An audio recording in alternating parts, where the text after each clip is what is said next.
и притыкались на нем, но и сюда, так это мы прочитали. И он не сделал там многих могучих дел из-за неверия их. Видите? Мы можем слышать такое, что я верю, но Бог не исцеляет. Это неправда.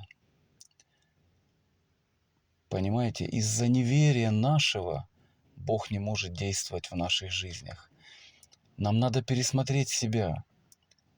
Потому что смотри, дорогой брат, сестра, ты можешь в уме своем думать, но знание и вера – это разные вещи, совсем разные. Знание, оно в уме. Знанием человек никогда не получит спасения, исцеления, чудотворения. Никогда. Это все человек получит только верой, верой. Слава Иисусу Христу, давайте верить. Давайте, чтобы наша вера была живой и действенной во имя Иисуса Христа. Аминь.